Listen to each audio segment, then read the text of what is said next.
esta primera parte, yo quisiera fijarme en algunos aspectos de la exhortación apostólica. Me imagino que la conocen. Sí. Es larga, pero vale la pena leerla con tranquilidad. Bueno, Amoris Laetitia, yo creo que lo primero que hay que acordarse es larga, tiene 325 párrafos y salió en abril del año pasado. Esta exhortación tiene un esquema muy claro. Primero, habla de la situación de las familias. No dice la familia, sino las familias. Porque hoy por hoy hay distintos modelos de familia. Eso es la realidad. Y además, esta parte es el fruto de la consulta que se hizo a la Iglesia Universal. Acuérdense que por primera vez el borrador del primer sínodo no fue hecho en una oficina, sino se consultó la Iglesia Universal a través de los obispos. Era un cuestionario bastante largo. Y entonces lo que hace el primer documento borrador fue resumir. Y resumir también sin ocultar las diferentes opiniones. O sea, sobre este tema hay esta opinión, pero también hay otros que piensan de esa manera. Sobre algunos temas había una convergencia muy impresionante. Pero esa es la primera parte, la situación de las familias. Después pasa a decir qué piensa la Iglesia sobre la familia. Y toma los últimos años, Pablo VI, Juan Pablo II, Benedicto XVI. Y después entra en el cuarto capítulo, que el mismo Papa dice el más importante. Y ahí se toma la famosa carta de San Pablo a los Corintios. El amor es fiel, el amor, etc. ¿Se acuerdan? Y lo va explicando. Y el mismo Papa dice que este es el tema principal. Ese es lo central de la exhortación. Insisto en eso. ¿Por qué? Porque por la prensa, lo único que sacaba la prensa era la Iglesia, ¿qué va a decir sobre los homosexuales? ¿Y qué va a decir la Iglesia en cuanto al acceso a la comunión de los divorciados vueltos a casar? Pero eso no era el tema. Hay que tener mucho cuidado de los medios de comunicación. Por eso que el Papa insiste, nosotros nos juntamos a hablar, reflexionar, orientar a las familias. Después, dice una palabra sobre la pastoral familiar, cómo acompañar a las familias, y después se concentra sobre situaciones especiales. Al Papa no le gusta hablar de situaciones irregulares, y me parece muy correcto, porque hoy en día, ¿cuál es lo regular? Y yo diría al revés, nosotros somos los irregulares, estrictamente hablando, ¿no? Entonces, no, hablamos de situaciones especiales. Ahora, cuando habla de la pastoral familiar, y a partir de todo el material que llegó, él dice claramente de que en todas las partes del mundo hay una queja, de que hay que mejorar la pastoral familiar, aún más profesionalizarla, es decir, a la pareja, orientarla en todas las dimensiones. Obviamente la parte espiritual, la parte teológica, pero también la parte psicológica, es decir, ayudar a los novios nuevos, especialmente con la experiencia de otra pareja que ya lleva tiempo en la catequesis. Y hay que también fijarse, por primera vez, este sínodo es el trabajo de todos los fieles que contestaron la encuesta, que a través de la conferencia episcopal se mandó resumen a Roma.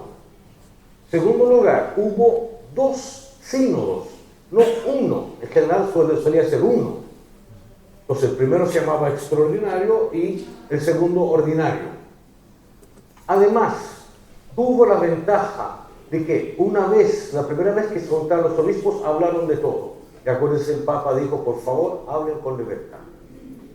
Hablemos con la libertad de los hijos de Dios. Al terminar el primer sínodo, se escribió un documento y hubo un año para que los mismos obispos podían consultar a la gente, reflexionar, orar el documento. Por lo tanto, cuando se dice que este documento es del Papa Francisco, y a veces también lo critican, no es exacto. Este documento es fruto de la consulta a los fieles, del trabajo de obispos, y el documento final del Papa asume totalmente el documento que dejaron los obispos. Y acuérdense, por primera vez sabemos cuánta votación tuvo cada párrafo. Y para que terminaran el documento final de los obispos, necesitaban 2/3. Por lo tanto, lo que hace el Papa en Amoris Laetitia es recoger las conclusiones de los obispos. Por lo tanto, este documento tiene el respaldo de más de 2/3 de los obispos. Y poner de acuerdo 2 obispos es un milagro.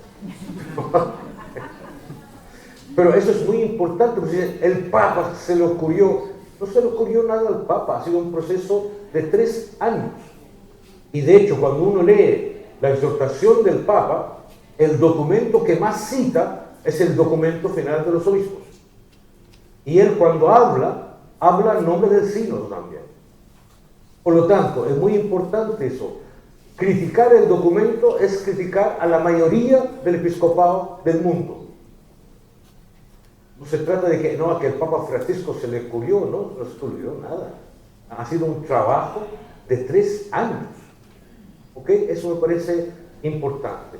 Y eso tanto es así de que el mismo Papa Francisco, con una carta del 5 de septiembre de 2006, del año pasado, que él dirige a Monseñor Sergio Alfredo Fenoy, delegado de la región pastoral de Buenos Aires, esa carta la conocen seguramente, que tiene la finalidad de respaldar los criterios de aplicación del capítulo 8. Ahí dice el Papa: quisiera recordar que Amoris Laetitia fue el fruto del trabajo, la oración de toda la Iglesia, con la mediación de 2 sínodos y del Papa. Por lo tanto, esta exhortación refleja el pensamiento de la mayoría de los obispos del mundo y de la mayoría de los fieles del mundo. ¿Sí? ¿Queda claro? Yo creo que es muy importante porque a veces se pierde de vista y algunos critican al Papa como es una cuestión de él. Es una cuestión de la Iglesia universal, con una consulta muy vasta. Cuando uno lee el documento, la exhortación, hay algunos puntos que se repiten. Yo creo que, entre otros, hay 4 puntos que se repiten. Primero, se comprende la familia como una institución en crisis, pero a la vez vigente y apreciada. Este es un dato totalmente sociológico. Es decir, por lo menos en el mundo occidental, no sé en el mundo oriental, pero en el mundo occidental, sea en Europa, Estados Unidos, América Latina, en las varias encuestas que hacen, la institución que es más apreciada es la familia. Pero a la vez, también hay la percepción de que la familia está en crisis. Es decir, no es como antes. Hay cosas muy distintas hoy en día. Ojo, una cosa es decir que está en crisis, otra cosa es decir, la familia se está muriendo. No se trata de eso. Lo que se trata es de que ha cambiado el modelo de familia, también de la familia tradicional. Hoy en día, para dar algún ejemplo, antes familia y espacio iban juntos. Es decir, uno nacía en una familia, en la misma casa, después el hijo de los hijos, el mismo espacio y en general también el mismo espacio geográfico. Hoy en día no es así. Hoy uno va donde está el trabajo, básicamente, si tiene suerte, digamos, ¿no? Va donde está el trabajo. Entonces, Segundo lugar, por ejemplo, antes el padre era el rey de la familia.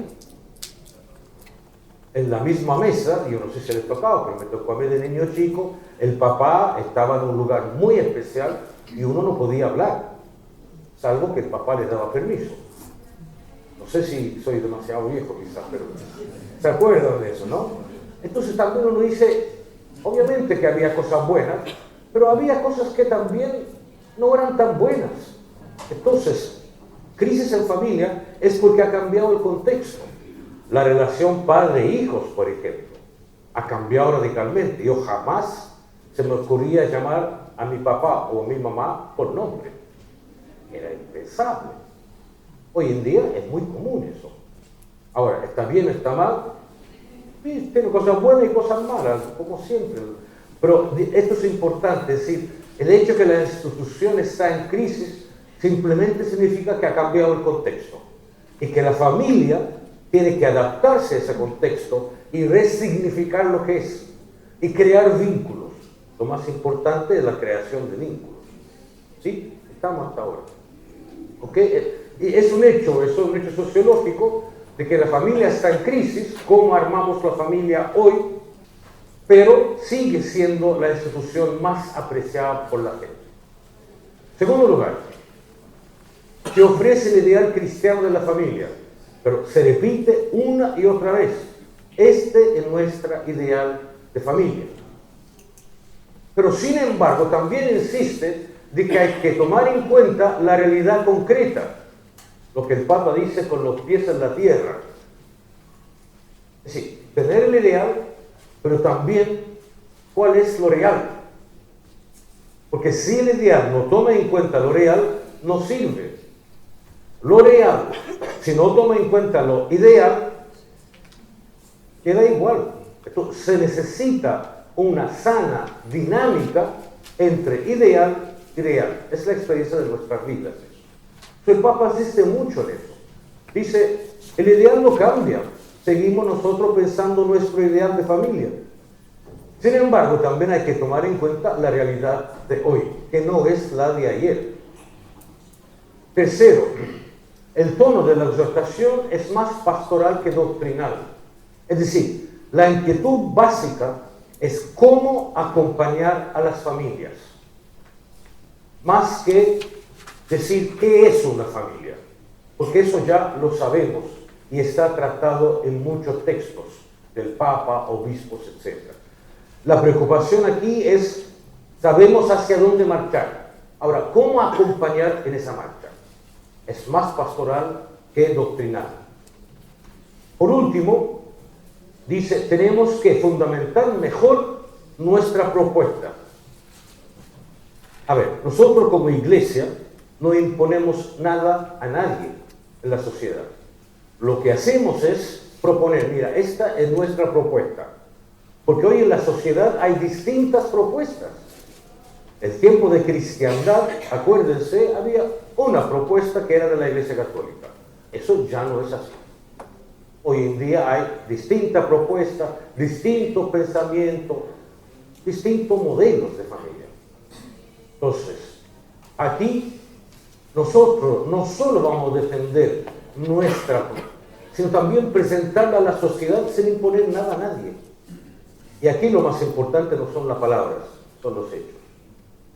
Yo me acuerdo en Chile cuando se discutió la ley de divorcio, daba bastante vergüenza, porque algunos diputados y senadores eran divorciados y decían no a la ley de divorcio. Entonces, pero a ver, ¿de qué me está hablando? Entonces, es muy importante decir, mira, nosotros creemos en eso por eso. La razón nos va en contra de la fe, como dice San Pedro en su carta, ¿no? Dar razón de nuestra fe. Nuestras posturas no son irracionales, pero muy importante saber dar razón y hablar un lenguaje que la gente entiende, que también es otro problema, porque a veces usamos palabras que nadie entiende, ya no se usan hoy en día algunas palabras. Si uno habla de castidad, por ejemplo, la gente te mira, ¿de qué me está hablando? Cuando yo era niño, me acuerdo, se hablaba de la unión hipostática. ¿Se acuerdan lo que tenemos más años, ¿no? Que es el hecho de que Jesús es Dios y hombre.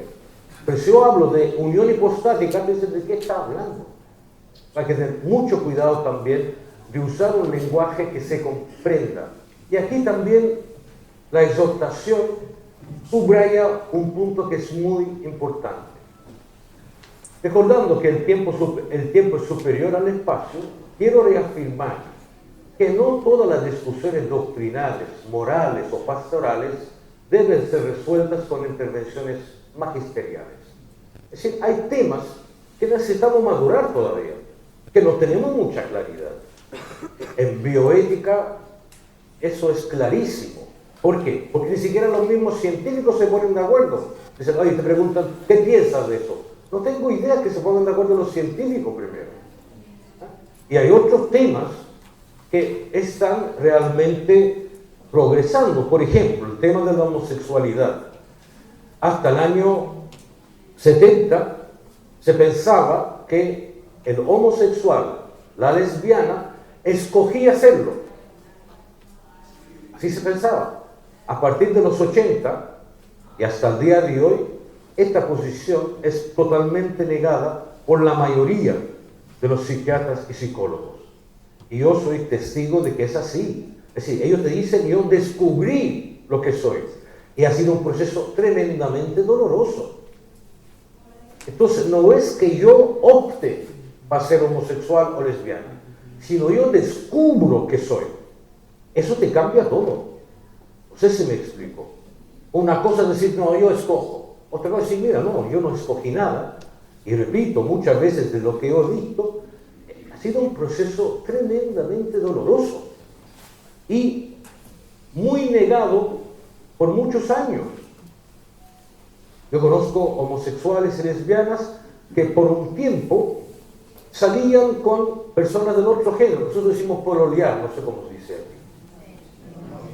Novio. Sí, en Chile novio ya es como algo más serio. Ah, ya, bueno, novio entonces. Y conozco. Y al final te decían, mira, yo por honestidad no podía seguir. Por honestidad no podía. Y ahí iba descubriendo que era así o así. Sí, eso tenemos que decir ya. Entonces tenemos que pensar aquí. Porque es una realidad totalmente distinta de lo que pensamos antes. Sí, hay descubrimiento y avances y uno dice, bueno, si lo tomo en cuenta, tengo que tener mucho cuidado antes de hablar.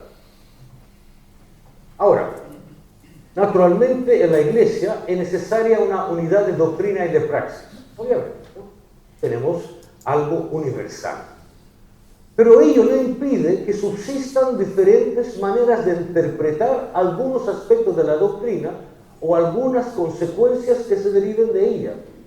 Es decir, el estar en África, el estar en América Latina, el estar en Estados Unidos, obviamente influye muchísimo. Hay una cultura de por medio. Por lo tanto, desde la cultura, cuando yo quiero asumir una enseñanza, tengo que adaptarla también a la cultura. Yendo al ejemplo de antes de la homosexualidad, en el sínodo, por lo menos todos los días daban un informe, era muy, muy transparente realmente todo, ahí hablaron mucho los obispos africanos. ¿Por qué? Porque en muchos países de África, el ser homosexual es condenado con 10 años de cárcel. Y me parece Corea, no estoy seguro ahora, es con la pena de muerte. Entonces, obviamente, ahí hay una cultura. ¿Por qué está eso? Porque en la cultura de África, de la mayoría de los países de África, el hombre está para fecundar. Es la vida. Entonces, no comprenden de que alguien, un varón, no puede fecundar. Dicen, no, por eso está el varón. Sí, son maneras de pensar distinto. Y es el mismo africano que a partir de la fe tiene que ir traduciendo según su cultura. Los grandes valores son iguales, pero cómo transmito, cómo vivo el valor, va a depender de la cultura. ¿Explico? Bien.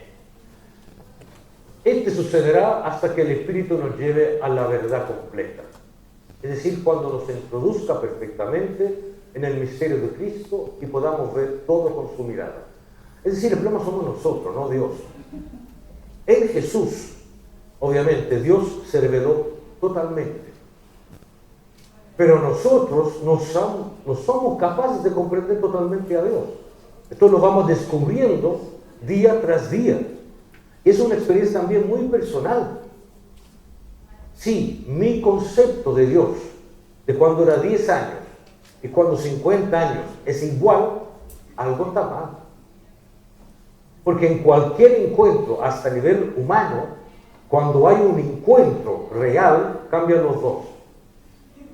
¿Sí? Porque yo me entrego, el otro se entrega, y entonces algo en mí va a llegar. Por lo mismo acá, decir que yo conozco totalmente a Dios, no puede ser, no es verdad. Yo voy conociendo a Dios, o mejor dicho, yo voy dejando que Dios me diga quién es.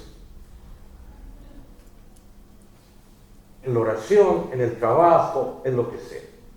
Disciplina y doctrina son dos cosas distintas. Doctrina, a ver, en su origen, la palabra doctrina viene de dogma.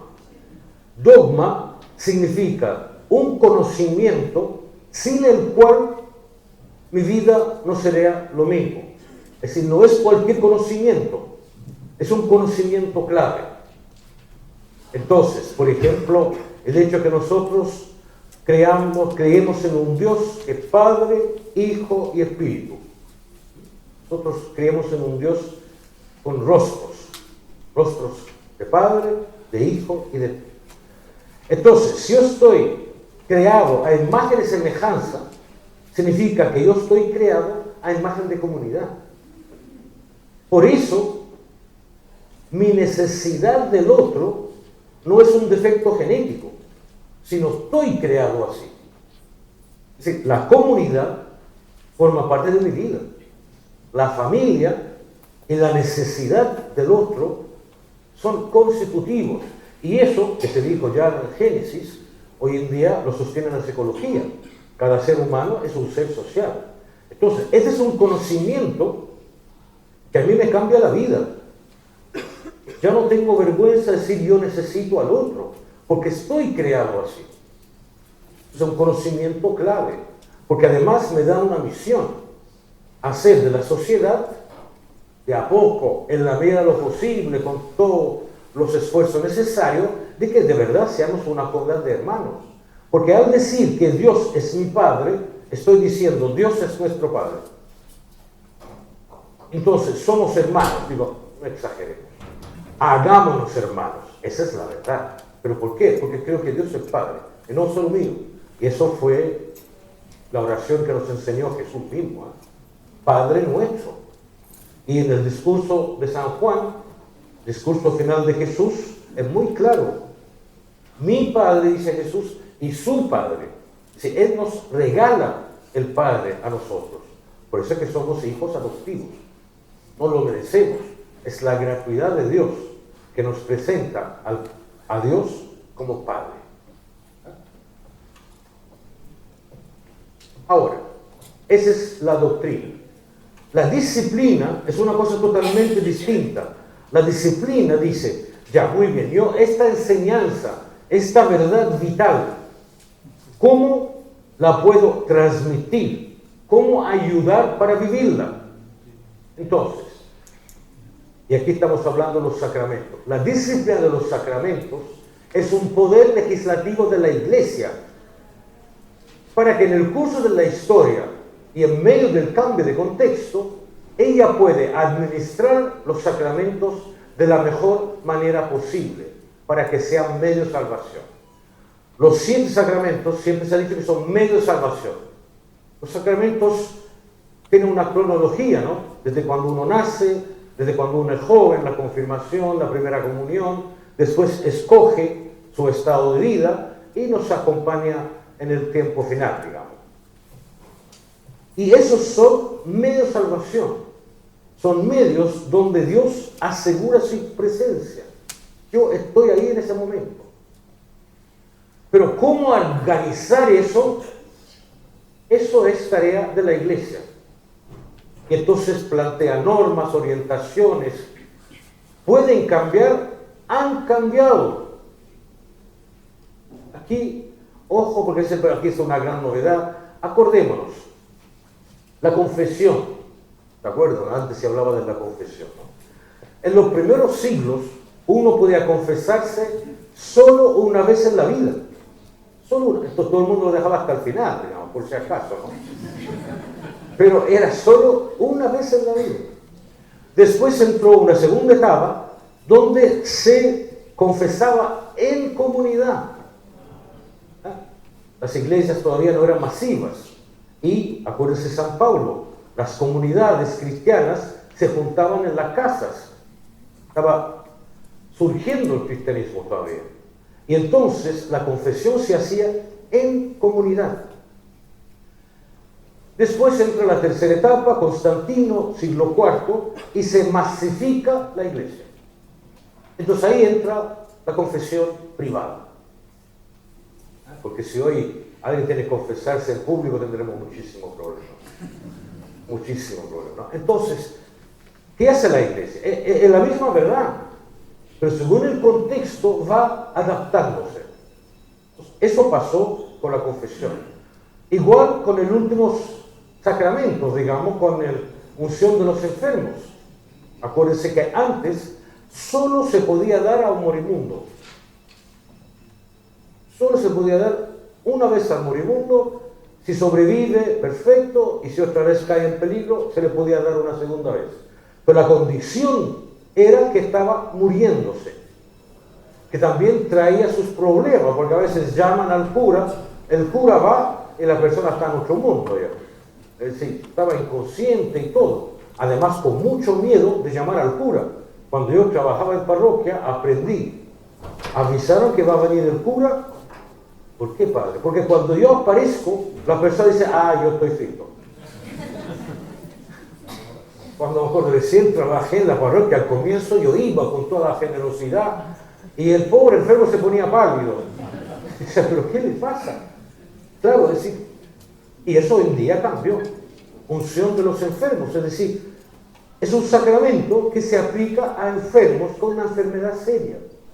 De hecho, en algunas parroquias, por ejemplo, el último viernes se ofrece la unción de los enfermos. Y cualquier enfermo puede ir a la parroquia. Y se hace la ceremonia. Hoy no hay límite de dar eso. La condición es que estás enfermo, pero no necesariamente mortal. No, si estás enfermo, se le da la unción de los enfermos, para que Dios te acompañe en ese momento. ¿Queda claro? Entonces, la disciplina se puede cambiar. Eso es de la iglesia. De hecho, el acceso a la comunión de los divorciados vueltos a casar se usaba en los primeros siglos. Tenemos texto, San Basilio, tenemos cánones también, y se permitían algunos casos especiales. Después, cuando la iglesia oriental ortodoxa y la iglesia católica romana se dividieron, cuando hubo la diferencia entre Oriente y Occidente, entonces surgieron dos iglesias. La iglesia oriental quedó con la tradición antigua, que permite una segunda bendición. Hasta el día de hoy siguen eso. La iglesia católica optó, estamos hablando del siglo VIII, XI, optó de no. Pero tampoco condenó lo otro. Sino la oriental siguió con esa tradición y la occidental romana no siguió con esa tradición. Entonces también, si uno piensa en el pasado, era así el pasado. Había casos especiales donde se permitía no un sacramento, sino una bendición. Porque obviamente, si el primero sacramento, no puede ser el segundo sacramento, pues el sacramento es indisoluble, ¿no? Pero en algunas ocasiones se daba una bendición, y hasta el día de hoy el rito oriental es muy bonito, porque el rito es un acto penitencial, pero a la vez se da la bendición para que puedan vivir tranquilamente. Bien, eso es muy importante cuando algunos dicen ha cambiado la doctrina, ¿no es verdad? se repite por todas partes. Seguimos creyendo en que el sacramento del matrimonio es indisoluble, porque ese es el signo. Acuérdense de lo siguiente: ¿cómo se distingue un matrimonio sacramento de otro matrimonio? Si una pareja de jóvenes viene y dice: oye, Tony, queremos casarnos para la iglesia, yo le digo: me parece muy bien. ¿Por qué? Porque nos amamos. Yo digo: perfecto, andan al matrimonio civil. Los que no se casan por la iglesia se aman. Y a veces hay parejas, pero excepcionales. Entonces, ¿por qué me caso por la iglesia? Si tú quieres casarte por la iglesia, es porque quieres en tu vida diaria reflejar que Dios ama a la humanidad, que Cristo ama a su iglesia. Si no hay esa intención, y eso no predicando, sino viviendo la vida diaria, si no hay esa intención, no es válido el matrimonio. No es un matrimonio sacramento. Ojo con eso. Yo personalmente creo que hay muchos matrimonios que no son válidos. Porque si no hay esa intención, no, queremos casarnos porque nos amamos. ¿Me entiendes? Yo creo que cualquiera se casa por amarse. Me imagino yo, digamos. Entonces, digo eso porque a veces en la pastoral familiar es muy importante, es decir, la fe forma parte muy importante del sacramento del matrimonio. Es una expresión de la fe, es una manera concreta de decir al mundo: es posible amarse, es posible con la gracia de Dios seguir juntos toda una vida. Es el signo, no con palabras, con hechos concretos. Eso es lo que hace el matrimonio sacramento en nuestro caso. Obviamente, entonces, nosotros decimos que el matrimonio es indisoluble, claro, porque el amor de Dios a la humanidad, de Cristo a su iglesia, es incondicional. Jesús no dijo: mira, conviértanse. Cuando se conviertan, ya, yo voy a la cruz. No. Se dejó crucificar y dice: mira, aquí yo estoy. Ahora, ustedes decidan. Porque el amor solo sale de libertad, acuérdense de eso. El amor es libertad. Cuando no hay libertad, no hay amor. Es dominación, es explotación, lo que uno quiera. Pero amor y libertad van juntos. Por eso, una de las razones por la cual estamos creados a imagen, semejanza de Dios, es porque somos libres. Dios no nos creó como máquinas. Dios nos creó y nos dio la libertad. Que a veces uno dice: ojalá que no me hubiera dado libertad, pero en fin. Pero es que el amor solo sale de libertad, si no, no es amor. A ver, los signos de los tiempos es del Vaticano II, 62-65, 3 años. El Vaticano II fue un gran hito en la historia de la Iglesia. Ahora, el Vaticano II habla de los signos de los tiempos. Es decir, nosotros creemos que Dios no ha muerto. Dios está vivo. Y está vivo en la historia. La historia de salvación no es otra, salvo esta, la que estamos viviendo. Y Él está presente en esa historia. Entonces, los signos de los tiempos es ir descubriendo por dónde Dios nos está invitando a caminar. Ver en los hechos los signos de Dios, de su presencia o de su ausencia. Pero es en la misma realidad que Dios se me va a manifestar, no en otro lado. Ahora, hay místicos, hay grandes santos que tuvieron apariciones. Ojalá que ustedes tengan eso, pero en general la vida es más cotidiana, es en el rostro del otro, es en un gesto, es en una situación. Ahí Dios está presente y uno tiene que ir aprendiendo a reconocer ese Dios. A veces lo ve resucitado y a veces lo ve crucificado, pero sigue presente. La encarnación es irreversible y nuestro Dios se comprometió con la humanidad. Por lo tanto, al describir la situación de las familias, el Papa lo hace en dos sentidos. Primero, obviamente, si vas a hablar de un tema, tú tienes que estudiar el tema para ver qué significa exactamente eso, cuáles son las consecuencias, etc. Pero para nosotros hay un segundo sentido, ¿qué es lo que Dios nos está diciendo en la historia con respecto a la familia? Aquí hay un cambio, ¿eh? Porque nuestra tendencia antes era, bueno, si tú no eres mi ideal de familia, te condeno, van al infierno, etcétera, etcétera. El Papa dice, no, podemos aprender de todos. No vamos a renunciar a nuestro punto de vista porque creemos en él. Pero eso no significa aprender del otro si hay cosas buenas. Me explico. Hay un giro muy grande y muy potente. Este giro ya venía de Juan Pablo II, con el ecumenismo, de que haya un diálogo y dispuesto a aprender de otros. ¿Por qué? Porque el Espíritu Santo es libre y puede aparecer donde Él quiera. Obviamente nosotros creemos que en nuestra iglesia está la verdad, pero eso no significa que no pueda aprender de otros, ni mucho menos. El Papa insiste en algo que es muy interesante y no muy común, de una autocrítica. Él dice, en nuestra pastoral nos hemos equivocado a veces.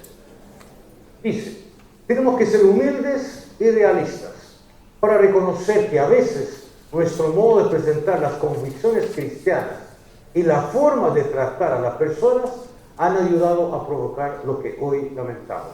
Y es verdad. ¿Para qué vamos a concuerdo? Sí, hay temas, hay personas que nosotros hemos tratado muy mal. Ustedes van al infierno. Yo eso lo he escuchado últimamente. Bueno, usted si hace eso, vino a hablar conmigo un joven y el cura, el confesor, le dijo, no, si usted hace eso va al infierno. Ni siquiera Jesús dijo eso.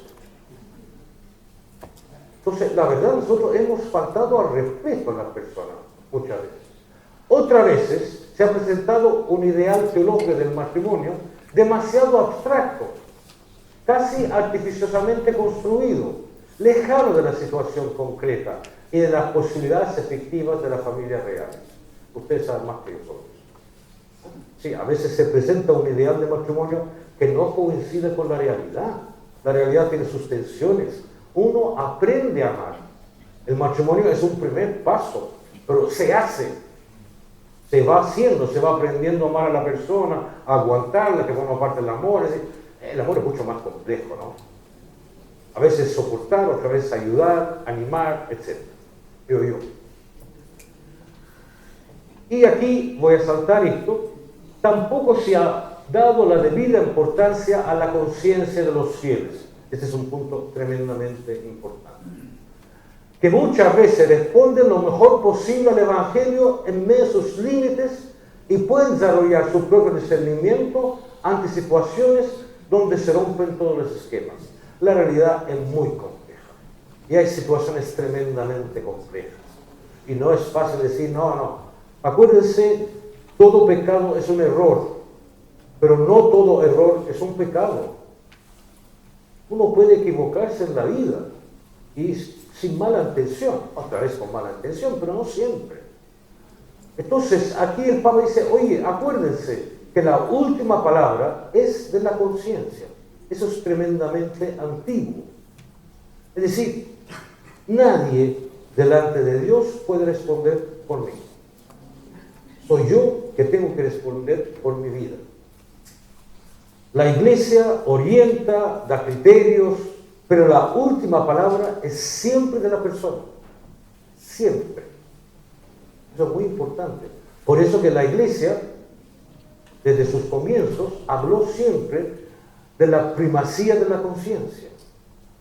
Ahora, eso significa también el deber, la responsabilidad de formarla.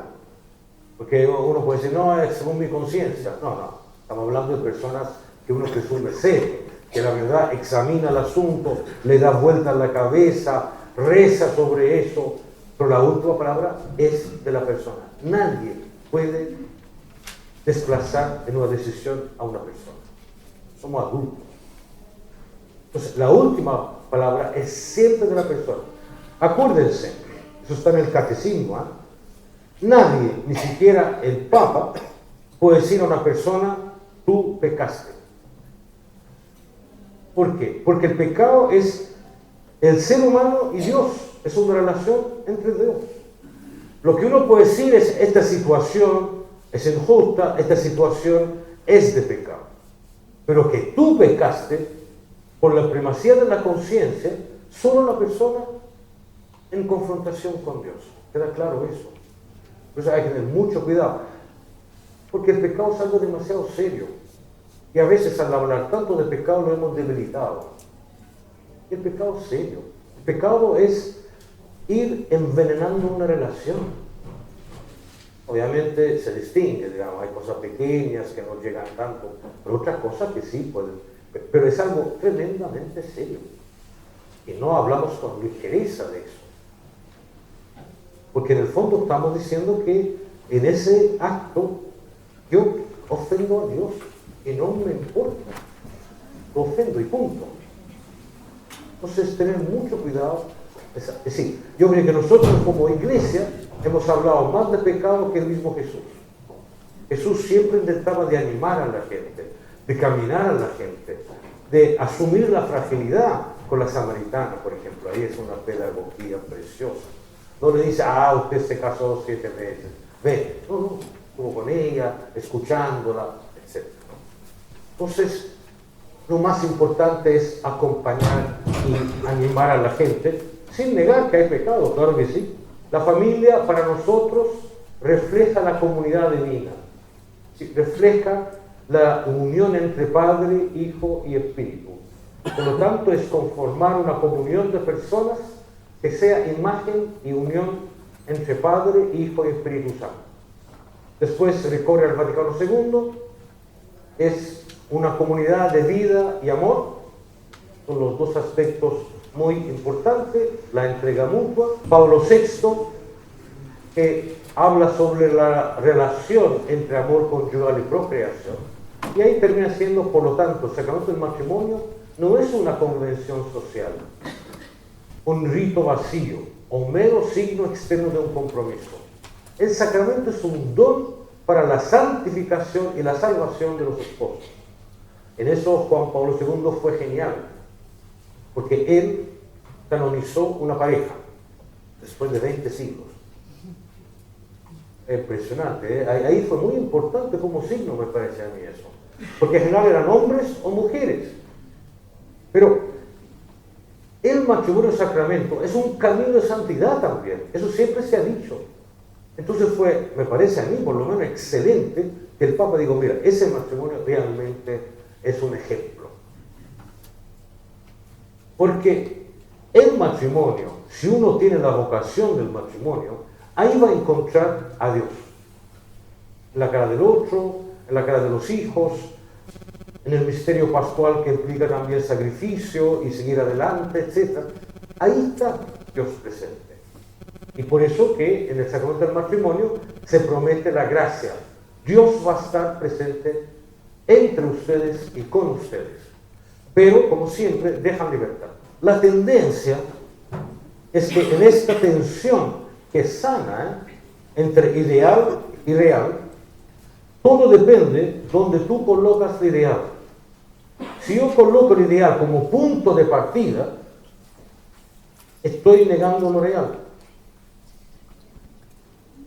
Entonces, lo que hay que hacer es que el ideal se pone como meta, pero mi punto de partida es la realidad. Entonces, ¿qué es la pastoral o la ética? Es orientar, encaminar la comunidad y la persona concreta cómo camina hacia el ideal. ¿Se entiende eso? Es muy distinto si yo comienzo con el ideal. Mi ideal es esto. Entonces los otros, no, está muy mal. Aquí es al revés. Todos somos frágiles. Es la verdad eso. Ahora, ¿cómo crecemos hacia el ideal? Porque no hay matrimonio o familia una como otra. No existe. Cada familia es distinta.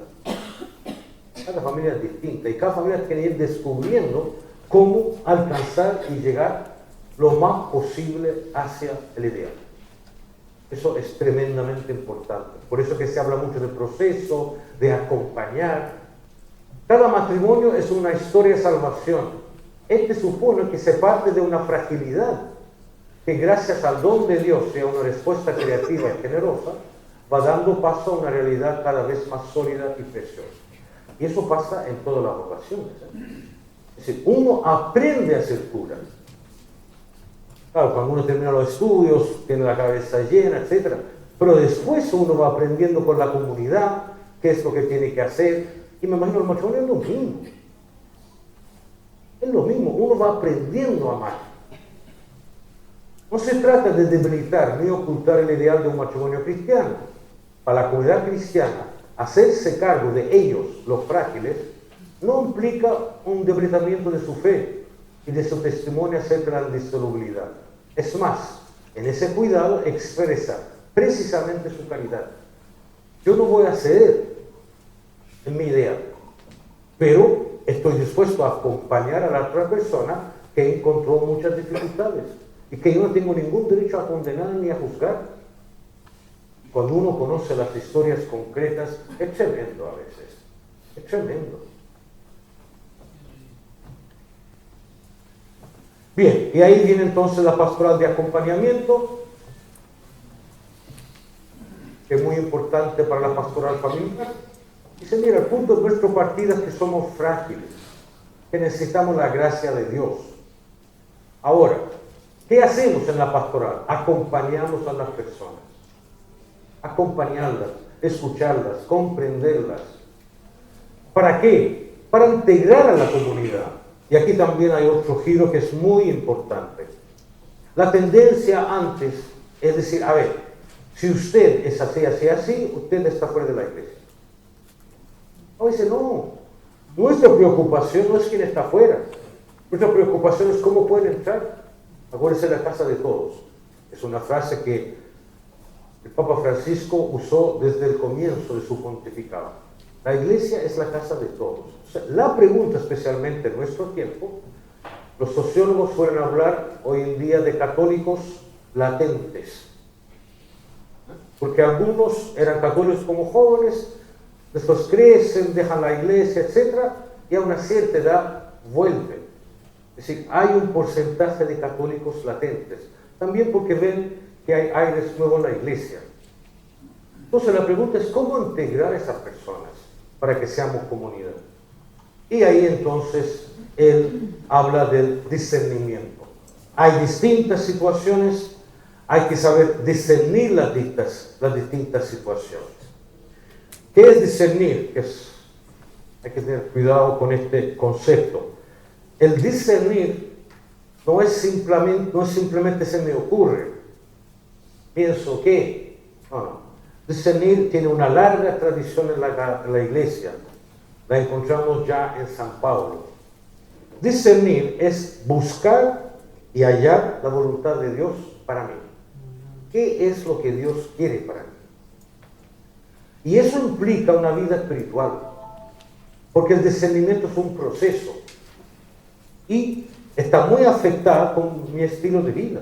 Yo puedo estar muy cercano a Dios en la intimidad o puedo estar muy lejos. El discernimiento presupone una vida espiritual sólida, para poder justamente decir qué es lo que Dios quiere de mí ahora. Segundo lugar, aquí no se trata de un Dios que me va a dar una receta, sino es en la misma historia que me va diciendo qué quiere de mí. El Antiguo Testamento, acuérdense las grandes figuras. Dios los llama, los saca de un lugar y dice, confían en mí, caminan ahora. Y va acompañando en el camino. Pero ojo, descubrir la voluntad de Dios no es descubrir un recetario. Tengo que hacer esto, no. Dios camina con nosotros. Entonces nos encamina y nos va acompañando en el camino. No sé si me explico, es muy importante. Ese discernimiento es de muy larga tradición en la iglesia y San Pablo especialmente la usa muchísimo. Entonces, lo que hace el Papa es decir, hay distintas situaciones. El Papa Juan Pablo II, Familiares Consorcio, dijo lo mismo. No podemos poner todas las situaciones como son iguales, porque no son iguales. Entonces, ¿qué tiene que hacer la pareja? Discernir. ¿Qué es lo que Dios quiere para nosotros? Bueno, ahí vienen los criterios pastorales, la gradualidad, el discernimiento, atenuantes, que es un concepto jurídico obvio, será hay que ver cuánta culpa, qué pasó, atenuantes, normas, pero lo más importante, la lógica de la misericordia. Discernir cada situación, circunstancias atenuantes, porque las circunstancias pueden cambiar la responsabilidad. En la ética siempre se ha dicho, a mayor libertad, mayor responsabilidad. A menor libertad, menor responsabilidad. Y las circunstancias son muy importantes, las normas. Y aquí es donde en una nota aparece la referencia a los divorciados vueltos a casar que se acercan a la iglesia porque quieren formar parte más plenamente de la iglesia. Ahora, cuidado. Nunca se ha dicho, repito, nunca se ha dicho que los los divorciados vueltos a casar están fuera de la iglesia. Porque dicen, esta es una novedad. No hay ninguna novedad. Eso siempre se ha dicho, que pueden participar en la iglesia, pero no pueden recibir la comunión. Pero nunca se ha dicho que están excluidos de la iglesia. Ahora, aquí la pregunta es, ¿qué pasa si una pareja se acerca para decir, yo quiero participar más plenamente en la comunidad, por la situación, etc.? Entonces, lo que dice aquí el documento, lo que dice el documento es, hay que discernir las distintas situaciones. Entonces, si se acerca una pareja que de verdad tú ves que es fruto de la conversión, que quieren crecer en la fe, que quieren ayudar en la comunidad, no descartarla, sino que haya un sacerdote o que haya una pareja que vaya a hablar a esa pareja y si en conciencia deciden que de verdad la situación es irreversible, es decir, si del primer matrimonio tienes 3 hijos y del segundo tienes 3, ¿qué le va a decir? ¿Puede dar el primero? Es absurdo eso. O sea, hay situaciones que no tienen vuelta, están como están. Entonces, si es irreversible, si no hay cuentas pendientes del primer matrimonio, porque si hay, por ejemplo, cosas económicas, no, tiene que dejar bien el primer matrimonio. Si ves que la intención es honesta, entonces, en ese coloquio, donde nadie va a tomar la decisión salvo la misma pareja, la otra parte te va reflejando, va a decir, mira, usted me dijo eso, a ver, están... Entonces, en ese caso, se podría acercarse a la comunión y el sacramento de la reconciliación. No es algo masivo, ojo, bueno, además la mayoría de la gente no le interesa. Pero los que de verdad se les interesa y son honestos, y la verdad te das cuenta que no tiene vuelta la situación, entonces, en ese caso, no es que se celebre un matrimonio, ojo, sino se bendice la unión, especialmente pensando en los hijos, para que puedan vivir en paz y puedan participar plenamente en la iglesia. Entonces, no es algo masivo, sino hay condiciones precisas. ¿Queda claro eso? En el fondo es volver a la tradición antigua. Voy a terminar eso para que después solamente voy a referirme a algunos. Eso no es algo novedoso, se ha planteado estos últimos por lo menos 40 años. El mismo Ratzinger, cuando era teólogo, antes de ser cardenal, planteaba esa posibilidad en el artículo del 72. Sin embargo, está hablando de la indisolubilidad. Esto no significa que la Iglesia no puede extender la comunión a aquellos que reconocen esta doctrina y principio de vida, la indisolubilidad. Pero se encuentran en una situación de emergencia, de una naturaleza excepcional, en la cual están particularmente necesitados de una comunión plena con el cuerpo de Cristo. O sea, en los años 70, Ratzinger concedía eso. Hace 3 años ya, salieron las obras completas y esa parte no aparece. Se ve que Ratzinger ha cambiado de opinión y tiene todo el derecho del mundo. Eso no, para mí no es una crítica, uno tiene derecho a pensar y a seguir, pero el 73 pensaba eso. Está aquí, digamos, la declaración que ustedes conocen de los obispos de la región pastoral Buenos Aires, que justamente sigue la exhortación, y además el Papa llega a decir: esto me interpreta plenamente. Después salió una declaración de los obispos de Malta y Gozo, sí, como resultado del proceso de un discernimiento asumido con humildad, reserva, amor a la Iglesia y a su enseñanza, en la búsqueda sincera de la voluntad de Dios, con el deseo de alcanzar una respuesta a ella más perfecta. Una persona separada o divorciada, quien está viviendo una nueva relación, logra, con una conciencia informada e iluminada, reconocer y creer que él o ella están en paz con Dios. Él o ella no puede ser excluida de la participación de los sacramentos de la reconciliación y Eucaristía.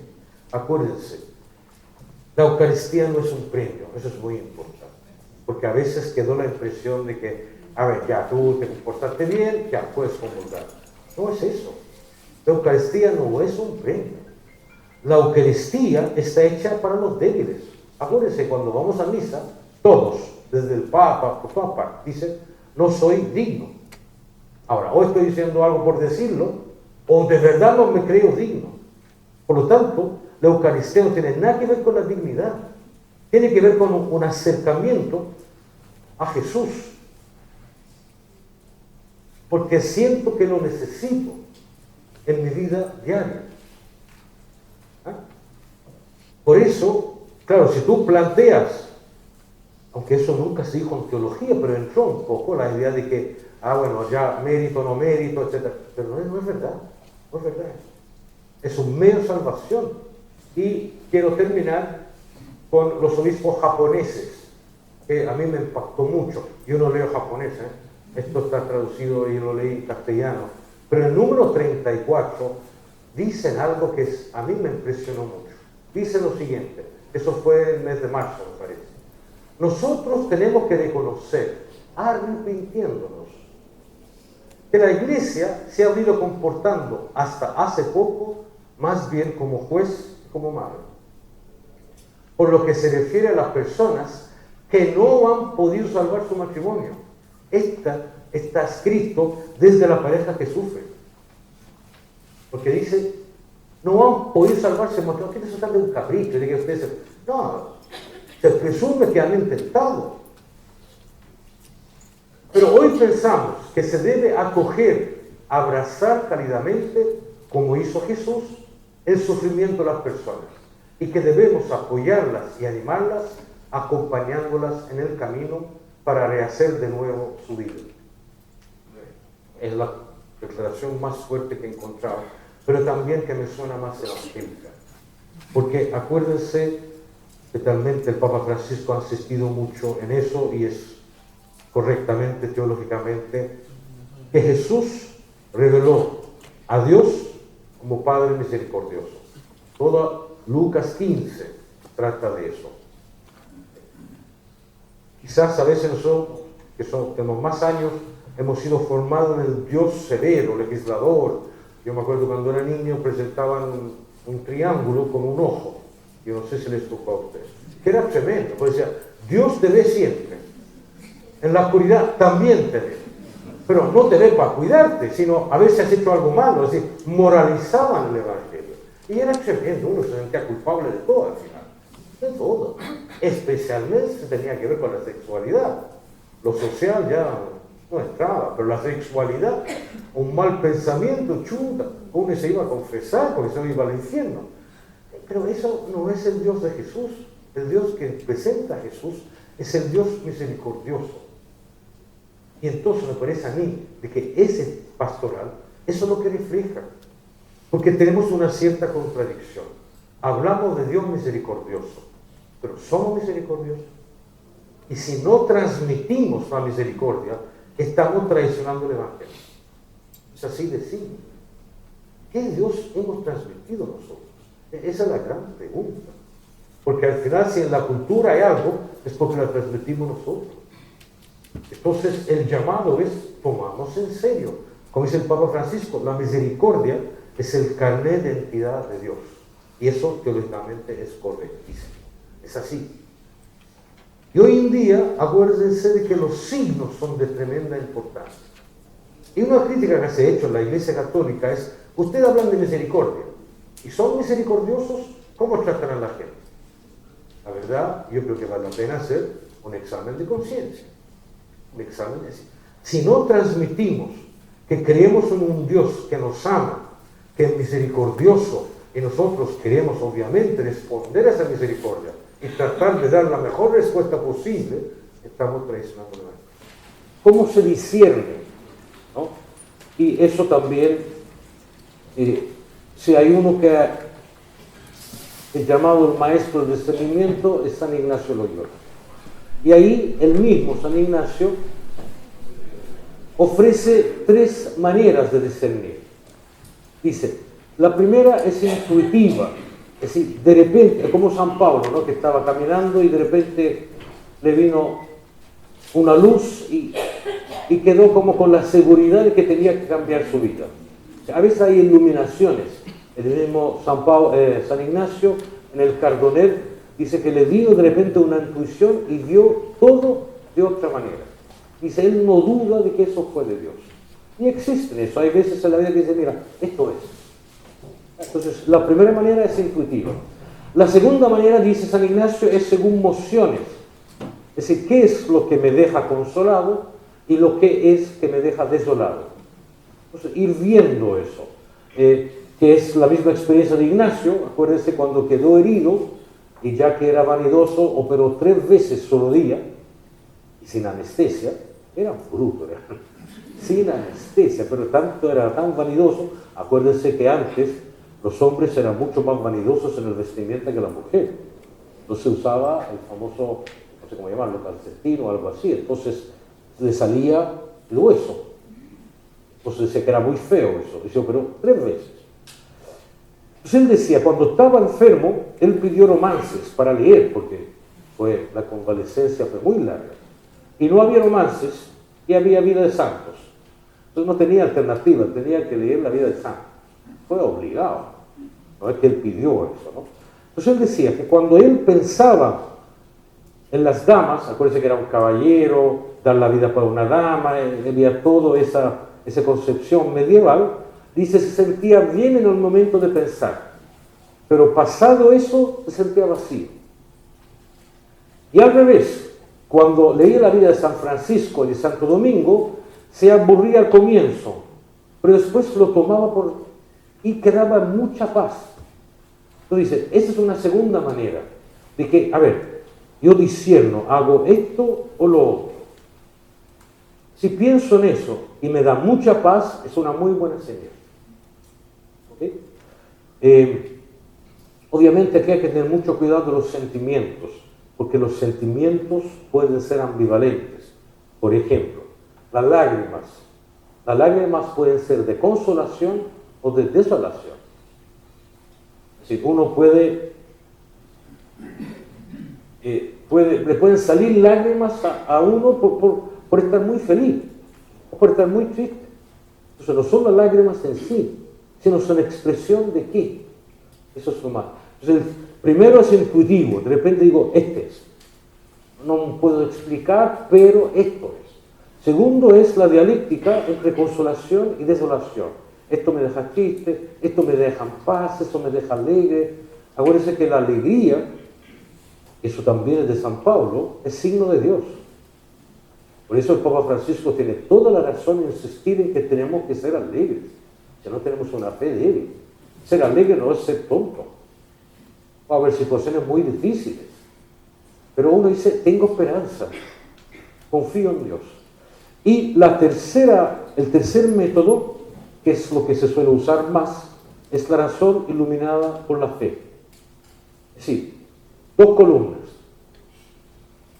Opción A, razones a favor y en contra. Opción B, razón a favor y en contra. Y eso siempre en la oración, ¿no? Pidiendo que realmente esté libre, porque si yo discierno es porque estoy dispuesto a hacer A o B. El primer paso es lo que Ignacio llama libertad interior. Si voy a discernir, nunca discierno entre bien o mal, eso es decisión. Discierno entre cuál es la mejor manera, porque Ignacio lo que le interesa es lo mejor. A Dios hay que darle lo mejor. Entonces, primero llegar a una actitud de decir, ya, yo estoy dispuesto a o B. Hacer esas dos columnas. Después, un segundo paso, lo que uno dice, porque también hay que dejar mucha libertad y voy escribiendo todo lo que me sale. Nadie lo va a ver. Sentimientos, afectividad, razones, experiencias. Después, en un segundo momento, uno reduce los argumentos. A ver, de todos esos argumentos, me parece que lo más sólido son esto. Hecho eso, uno compara y no es la cantidad de las razones. Puede haber 3 razones a favor y una en contra. Pero la una en contra es lo que me hace más peso y que me da mucha paz. Son los 3 métodos de Ignacio. De hecho, hoy en día también se ha adaptado ese método y hay otro método que se usa en la ética. Primero, establecer los hechos. ¿Cuáles son los hechos? Lo cual parece simple, pero no lo es. Porque a veces nos confundimos porque son 3 preguntas en una. Entonces, espera un poco, a ver, ¿cuál es la pregunta exactamente? Entonces, primero aclarar cuál es el hecho, cuál es la pregunta exacta. Porque a veces ni siquiera la pregunta es ética. Es como cuando un niño comienza con dolores de cabeza y darle aspirina. Lo que necesita es ir a la oculista y darle unos anteojos. Entonces, establecer bien de qué se trata, qué es lo que tengo que escoger. Segundo, una vez establecido el hecho, yo trato de comprenderlo, que no es lo mismo. La comprensión implica que yo soy capaz de comprender el hecho y ver sus consecuencias a corto, mediano, largo plazo. Y trato de entenderlo en su complejidad. Los hechos siempre son complejos. Entonces, ese hecho, ¿qué significa? De verdad, para mí, para los otros, etc. El tercer momento es ver los valores implicados. ¿Por qué? Porque en general yo discierno porque no estoy seguro. ¿Por qué no estoy seguro? Porque se plantean 2 valores que no pueden cumplirse a la vez. Hay un dilema, porque aquí no se trata de decir, a ver, ¿mato o no mato? No tiene nada que ver. Sino aquí, a ver, si hago esto, yo estoy acentuando un valor. Si hago lo otro, acentuando eso. ¿Cuál es el más importante para mí de este valor? Entonces ahí uno pasa a la cuarta etapa, que es la acción. Y la acción también hay que ser realista. Acción a corto plazo, a mediano plazo y a largo plazo. Porque a veces uno se da cuenta que sí, tengo que hacer esto, pero eso va a ser muy lento. ¿Sí? Tengo que pensar a largo plazo. No voy a cambiar de un día para otro. Entonces, otro modo de discernir es establecer el hecho. ¿Cuál es el hecho? Comprender el hecho en toda su complejidad. Tercero, ver cuáles son los valores que yo no puedo cumplir, porque son 2 valores muy importantes. Y tercero, entonces, hacer una estrategia en el tiempo, que es muy importante. Porque a veces nos desanimamos porque planteamos unos pasos que son 7, y no, hay que comenzar con 1. 1, 2, 3, por ejemplo, el perdón. En Chile, no sé si aquí, pero le mataron al esposo, y le hacen la pregunta, ¿usted le perdona? Dice, de ninguna manera. ¿Qué va a decir? Pero por favor, una pregunta bastante estúpida. ¿Le perdono? No, el perdón es un proceso. En primer lugar, tratar por lo menos decir, Señor, se quiebre la pierna, nada más. Es decir, algo de a poco, es decir, tratar de salir de esa rabia. Y esto toma tiempo. A veces implica separación física, porque se lo veo cada día, cada vez la ira, el volcán va creciendo. Pero también a veces implica no ver a la persona por un tiempo. Y no necesariamente significa, a ver, el perdón implica crear una situación nueva, no la misma. Es imposible después de una ofensa volver a la misma situación. Ojo, psicológicamente es imposible. Entonces, si yo decido decir, no, vamos a seguir siendo amigos, yo decido de no volver al pasado. Si no, hay un problema de café y ya sale la reacción. No, en el café es el problema de anterior. Entonces, si yo decido decir, ya, no, voy a seguir siendo amigo de él, ya, yo decido, ya, esto pasó, yo estoy dispuesto a seguir siendo. Pero es una nueva situación que tú creas. No sé si me explico. Es decir, no, vamos a volver como antes. Ese es falso, no es verdad. Eso es engañarse. Yo tengo ese elemento nuevo que fue ofensivo que integrarlo. Y a veces uno puede decir, mira, dejo de ser amigo de tal persona. ¿Eso está mal? No está mal. Porque obviamente ya pierdo la confianza. Lo cual no significa que no lo voy a saludar. Sí, lo saludo, etc. Pero obviamente no puedo volver a esa amistad que tenía antes. O sí, uno dice, mira, nuestra amistad es más fuerte.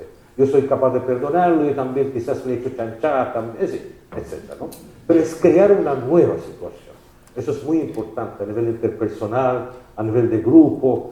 Cuando no se enfrentan las cosas, queda bajo la alfombra y va a salir siempre. Y eso a nivel de grupos y comunidades es muy importante. Enfrentar las situaciones. Y el primer momento es dejar hablar y no contestar. Uno tiene derecho a desahogarse. Y después uno se va moderando, dando vueltas, etc. Solamente una duda, ¿no? Bueno, venimos de parte de Hogares Nuevos sobre Cristo. Y bueno, mi pregunta, mi cuestionamiento versa sobre lo siguiente. Cuando nosotros, como movimiento, que trabajamos mucho Familiaris Consorcio, decíamos que Familiaris Consorcio era una novedad, ¿no? Y una novedad en el sentido de que, presentaba a la familia en 4 ejes, ¿no? Como una comunidad de vida, ¿no? Una comunidad de personas abierta a la vida, que sirve a la iglesia, a la sociedad. Y también se la presenta como el primer objeto y sujeto de la nueva evangelización, ¿no? Y también, pone al matrimonio, esto desde el Concilio Vaticano II, ¿no? Pero se lo dice que es una vocación, que Cristo verdaderamente está en medio de los esposos y que con esa gracia viven en las adversidades del mundo, ¿no? Entonces, tal vez parezca un poco obvia mi pregunta, pero, yo creo que la extensión y la profundidad tal vez de Amoris Laetitia es lo que nos hace preguntar, ¿cuál es la novedad de Amoris Laetitia y de qué manera esta novedad continúa o da continuidad, pues, a Familiaris Consorcio? Sí, muy buena pregunta. Yo diría, obviamente cuando uno lee el magisterio, se va acumulando la experiencia, es decir, se supone Familiaris Consorcio. Yo diría, la novedad es que en esta exhortación es el capítulo 4, que trata de explicar en profundidad cómo entendemos nosotros el amor.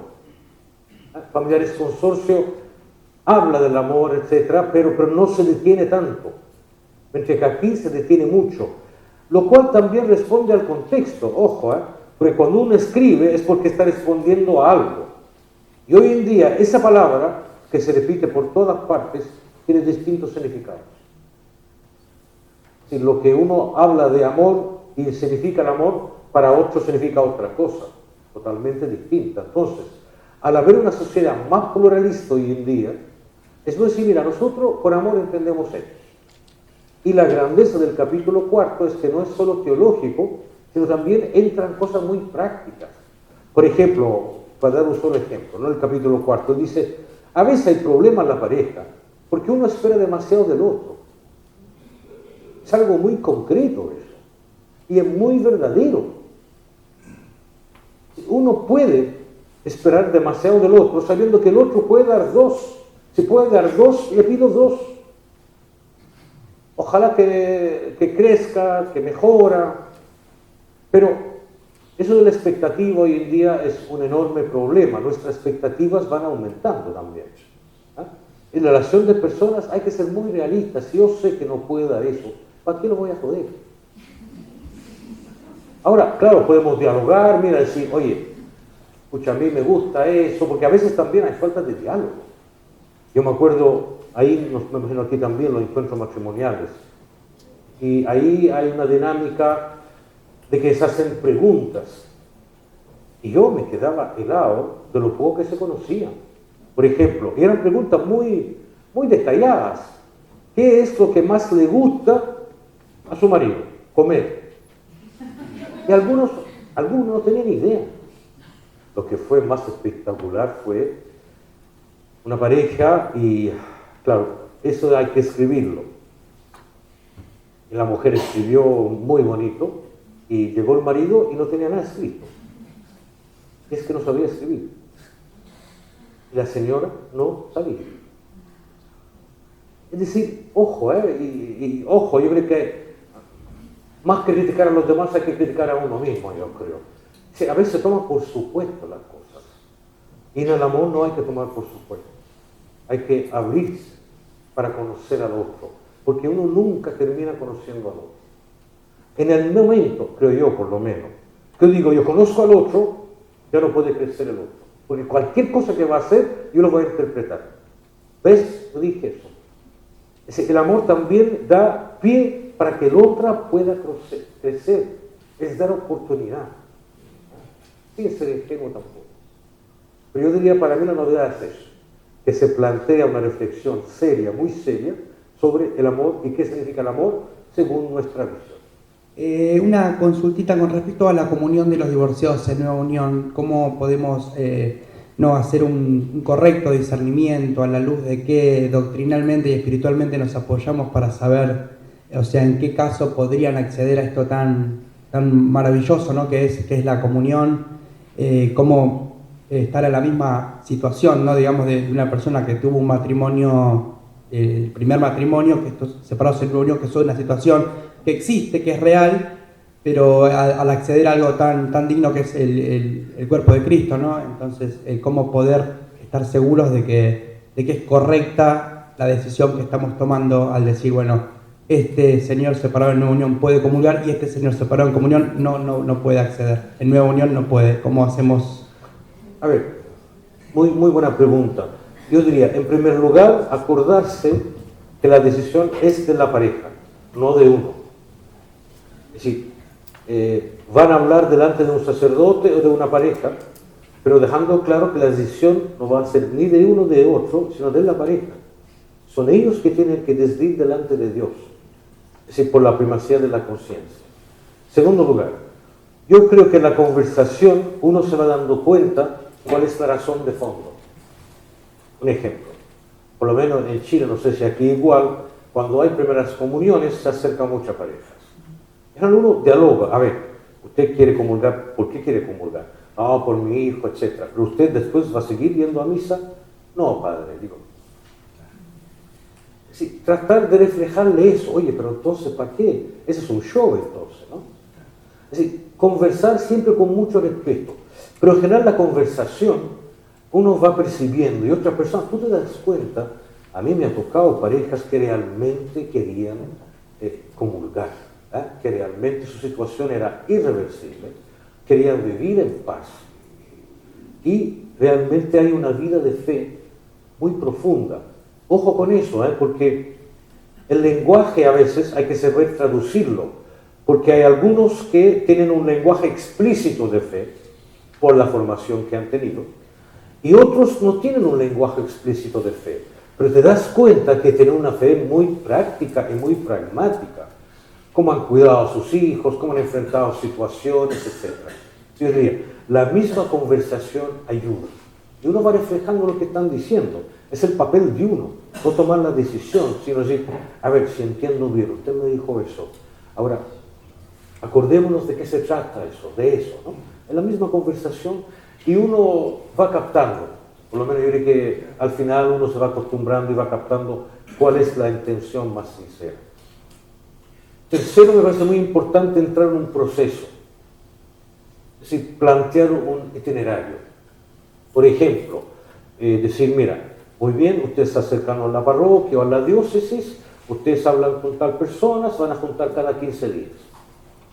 Entonces también no se trata de una sala conversa, sino uno va siguiendo a esos. Uno le puede proponer, mira, ¿por qué no rezan sobre ese punto? ¿Qué sienten que Dios está diciendo? ¿Por qué quieren comulgar? Entonces también, por ejemplo, 6 meses, porque tampoco hay que ponerle ya 2 años, ¿no? 2 años. No, unos 6 meses para que también ellos vean el paso que van a dar. Pero yo creo que es posible, ¿eh? Pero siempre las decisiones de ellos, eso hay que recalcarlo. Es su decisión delante de Dios.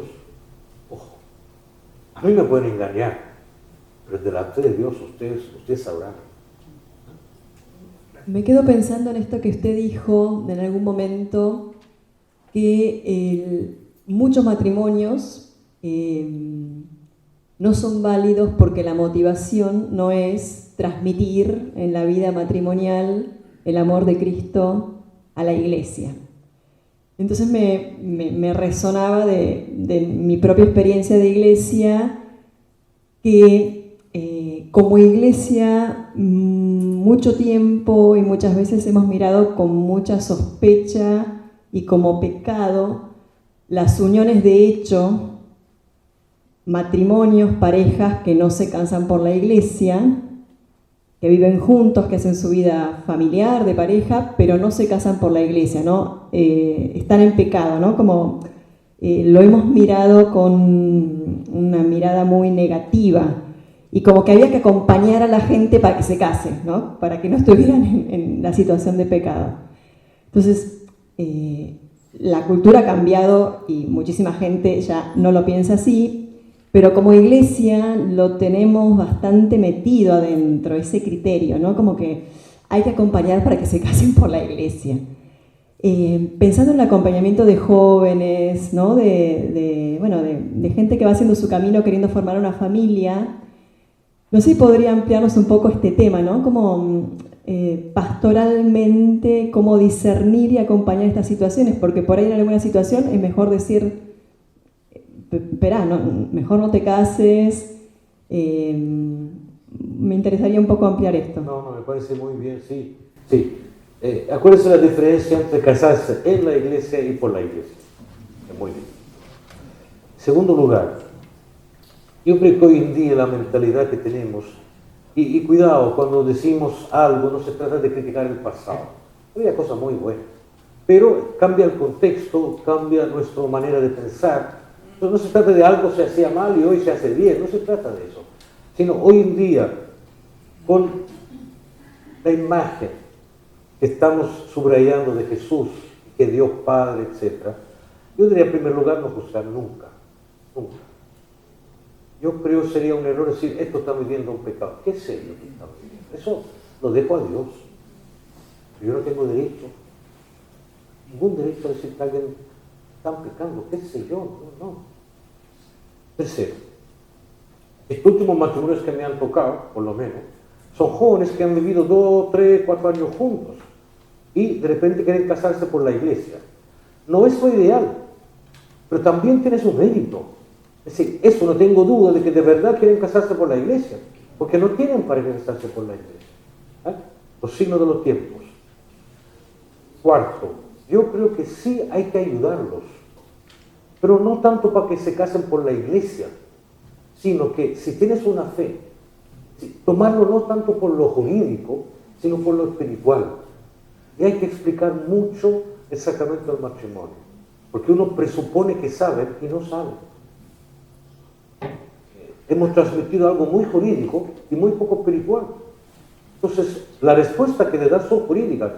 Yo dice, no me interesa el jurídico. Es decir, me interesa en cuanto a ayuda, pero yo no los empujaría, los acompañaría. Muy bien, a ver, si quieren casarse por la iglesia, significa están dispuestos a... Y además, el argumento de coherencia y consecuencia, aunque son los más incoherentes e inconsecuentes, le cabe. Por lo menos yo encontré que en las parejas jóvenes, cuando uno dice, pero a ver, sean coherentes. Además me tocó un caso fenomenal, porque el papá de la novia no era católico. Y la hija era católica. Ella estaba pensando casarse o no por la iglesia. Y el papá le dijo, pero, hija mía, yo no soy católico, pero tú eres católica. No entiendo por qué no quieres casarte por la iglesia. Fue impactante, realmente. Yo quedé impactadísimo. Y la hija lo tomó en serio, lo tomó bien. Sí, papá, tienes razón. Entonces yo diría también, usar un lenguaje de que ninguna manera parezca impositiva, porque eso de hoy en día no funciona. Si crees que algo no funciona, imponlo. Y sabes que no lo van a hacer. Eso es como, yo me acuerdo cuando el Vaticano, alguien del Vaticano escribió contra la novela, ¿cómo se llamaba? El código de algo. Ese fue el bestseller.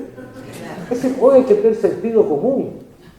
Era exacto lo mejor para que todo el mundo lo leyera. Entonces también acá, es decir, a ver, yo creo que como acompañante, mi obsesión es acompañar, darle elementos, pero no entrar en la tensión es que, oye, ya, yo tengo que llevarlo al altar. Eso déjalo a Dios. Yo acompaño, abro horizonte, creo yo por lo menos, ¿no? Pero ciertamente no soy yo quien para juzgar a nadie. Además, cuando uno va conociendo las situaciones concretas, uno dice, ¿de qué voy a hablar? Yo no sé que la misma situación hubiera hecho eso. No todos los casos, pero hay unos casos que son tremendos. Tremendos. Entonces yo creo que lo mejor en eso es ser humilde y decir, mira Señor, tú sabrás más que yo, pero no juzgar a nadie. Yo creo que en eso hemos dado un mal ejemplo nosotros. ¿No? Y Jesús nunca juzgó. Muy interesante. Nunca juzgó. Y hasta al ladrón le dijo, bueno, el primero que entró en el cielo es un ladrón, imagínate. Y acuérdense lo que dice Mateo. Los que entran primero en el reino serán las prostitutas, los publicanos. ¿Por qué? Hay mucha sabiduría ahí. Porque la prostituta sabe que es una prostituta. El publicano sabe que está siendo injusto con el pueblo judío. Por lo tanto, confía en Dios. Es la parábola del fariseo y el publicano. Acuérdense, el fariseo dijo, yo cumplo en todo. Y nos dice que era mentiroso, cumplía en todo, pero despreciaba al otro. Y el publicano dice, no, yo no me comporté bien. Y es verdad, porque robaba a la gente. Acuérdense, el publicano era el enviado por Roma, un judío, que tenía que dar a Roma los impuestos. Entonces, típico, si Roma pedía 50, él pedía 100. 50 para Roma, 50 para él. Pero bien, no cambia. Y sin embargo, ¿qué dice? Dice, Señor, yo no soy digno, confío en tu misericordia. ¿Qué dice Jesús? El publicano entró al cielo. ¿Por qué? Porque cuando uno reconoce su condición, dice, yo necesito a Dios. Los padres del desierto, en el siglo IV, cuando se oficialó el cristianismo como con Constantino, había un grupo de hombres y mujeres que les parecía que al ser oficial el cristianismo se estaba debilitando.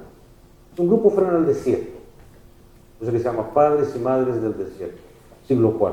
Después de ahí salió el monacato, comenzaron los monjes con los monasterios.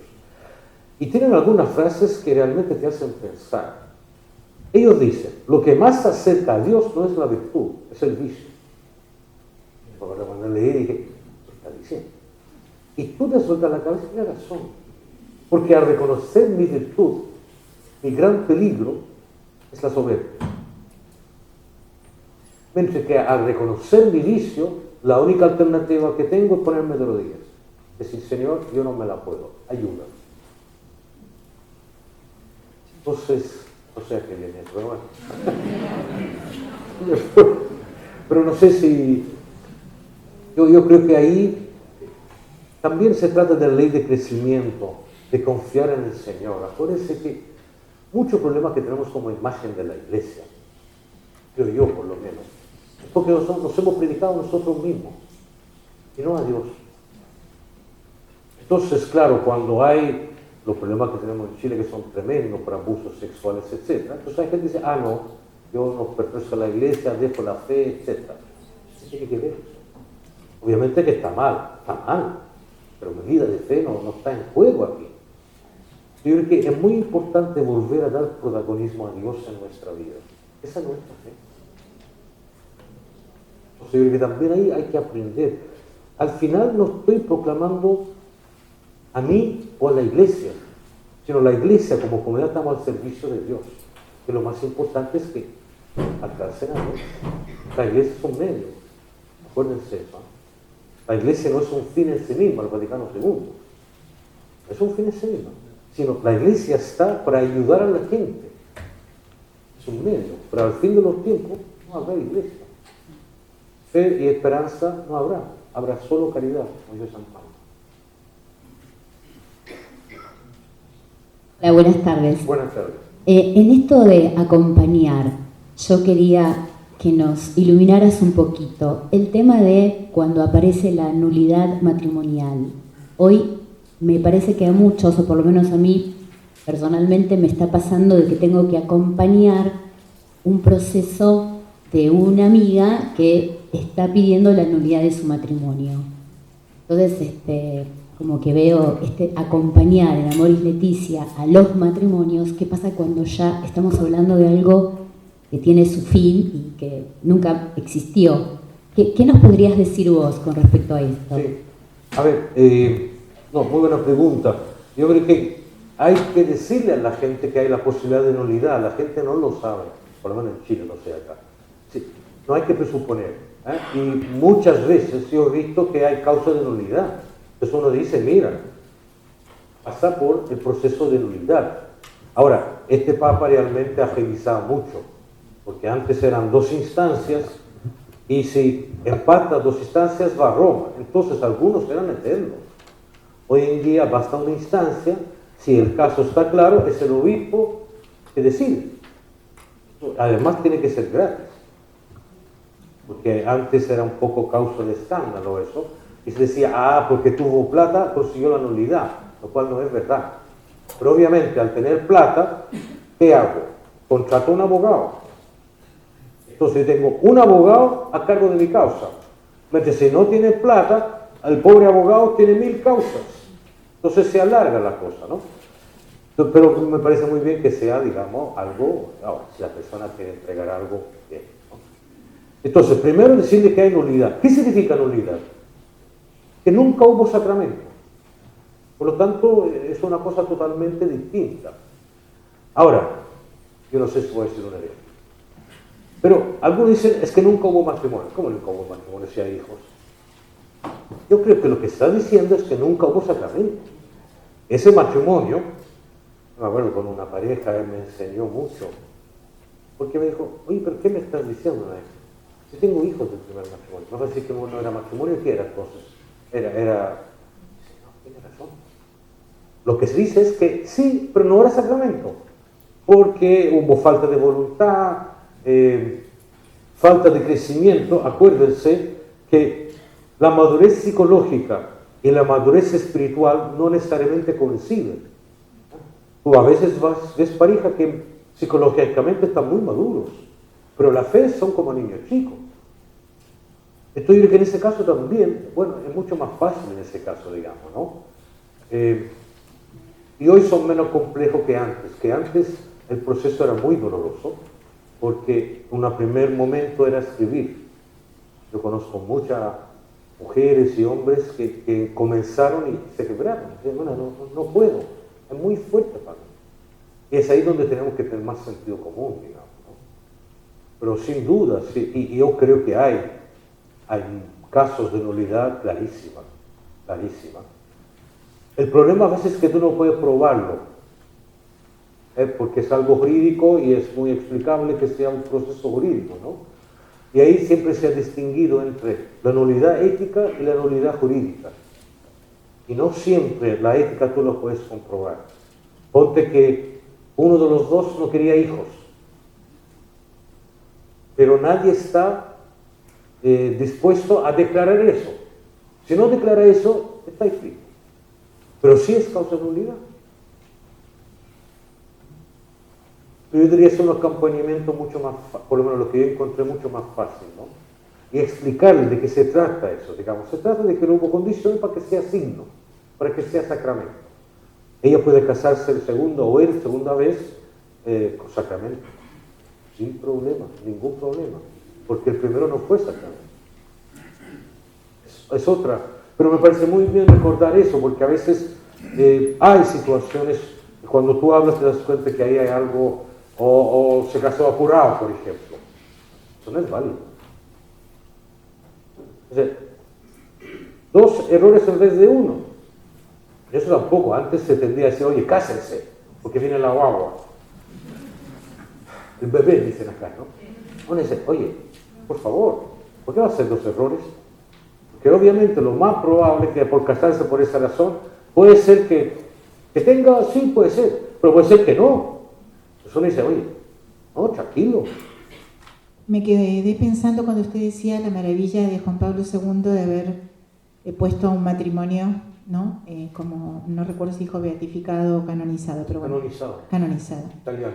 Entonces me pregunto como laico, ¿no? Si quizá obispos, sacerdotes, laicos, todos, no nos falta todavía sumergirnos bien a fondo en lo que significa que el matrimonio es una vocación verdadera.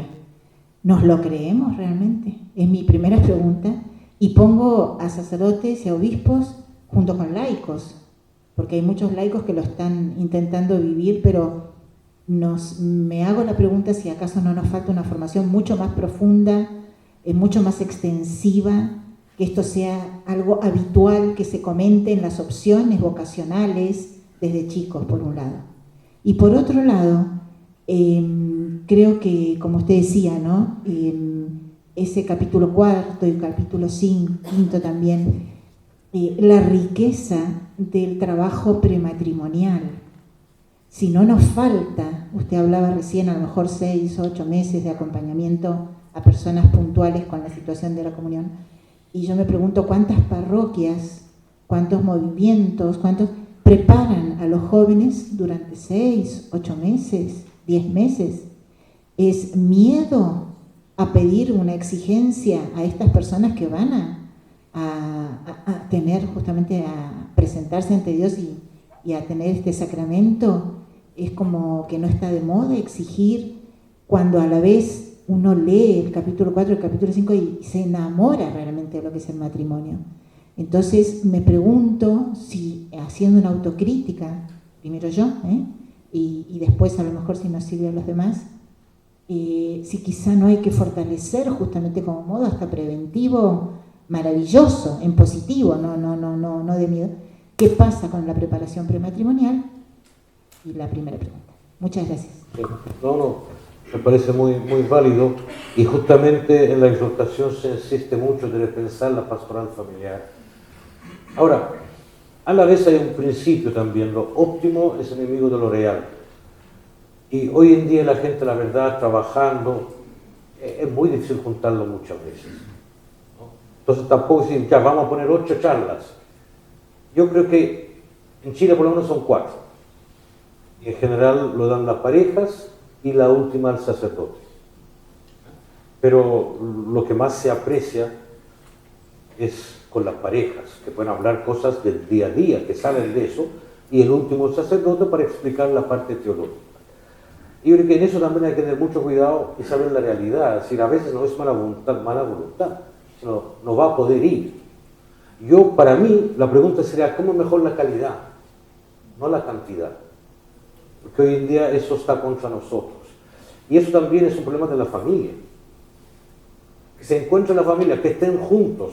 La verdad, a veces los dos llegan cansados y todo. Lo que hay que hablar es cómo mejorar la calidad de eso. Porque a veces se plantean ideales que son imposibles. Llegue más temprano. Si no puedo llegar más temprano, si vengo de la pega, del trabajo. Entonces, para mí la pregunta es que quizá el planteamiento es, nos estamos planteando algo que tengamos a las personas ahí presentes, y quizá por estar hace 10 años trabajando en el tema de orientación familiar a distancia, con todo un equipo, con todo un seguimiento, con todo un acompañamiento, estamos utilizando quizá nuevas tecnologías para algunas cosas y no para esto que entiendo perfectamente, y más en la locura que es Buenos Aires concretamente, de a lo mejor exigir una presencia, pero hay otros medios, a través de las nuevas tecnologías, a través de Skype, a través de otro tipo de acompañamientos, sin quitar, por supuesto, el encuentro personal. Pero yo digo, qué bueno que nos pusiéramos a estudiar, porque a la vez lo que usted decía antes, o sea, llegan al matrimonio, pero ¿saben realmente a qué se están comprometiendo? Entonces, sin tener miedo a que haya más tiempo compartido, a que esa pareja pueda hablar, o sea, buscando otras alternativas. ¿Sí? Además, la tecnología es el pan de cada día de los jóvenes. Es decir, es impresionante, pero Por ejemplo, dar un ejemplo, me acuerdo en México, fui a ver a nuestros novicios, jesuitas, etc. Eran 8. Yo les pregunté cómo supieron de la compañía. 5 a través de internet. Es otro mundo, es decir, es una realidad virtual que para nosotros es ajena, por lo menos para mí es un poco ajena, ¿no? Pero para ellos es el pan de cada día. Entonces, sí, todo lo que ayuda, todo lo que le hace atractivo, pues también en eso tenemos que aprender del marketing en el buen sentido de la palabra, ¿no? No para vender algo que no vale la pena. Pero porque a veces tenemos como demasiado postura negativa. El marketing es malo. ¿Quién dijo que es malo? Depende cómo lo haces y por qué lo haces. Y la verdad, en Chile sí somos muy fome como iglesia. ¿Cómo dice muy fome? Muy aburridos a veces en la iglesia. Es decir, nuestras imágenes, uno dice, yo bueno, por la revista donde estoy trabajando, hemos contratado una consultora profesional. Le dije, por favor, no consideres que soy un medio de iglesia, sino profesionalmente. Y realmente me han abierto un mundo que yo desconocía. Y me decía la consultora, dice, mira, estos son de iglesia, estos son de empresas y estos son de ONG. Y me ponía las 3 imágenes. Es decir, no sé, nuestras imágenes son, pero... Entonces, obviamente, yo creo que hay que luchar en eso, es decir, porque nuestra fe y nuestro mensaje es comunicación. Entonces, no hay que tenerle miedo. La tecnología es mala, depende de cómo la usas. Internet, por ejemplo. Yo estoy en contra de eso, dice, no, hay que condenar Internet. Es decir, hoy en día los libros que uno puede conseguir, lo consigue ahí, bien o mal, no sé, pero uno lo puede bajar y conseguir y todo, ¿no? Entonces dice, usámoslo bien. A mí me encanta que el Papa tiene Twitter, Instagram, ese es el mundo hoy. Una cosa que nos dijeron las consultoras, dijeron, mira, porque nuestro problema es que los lectores tienen más de 55 años.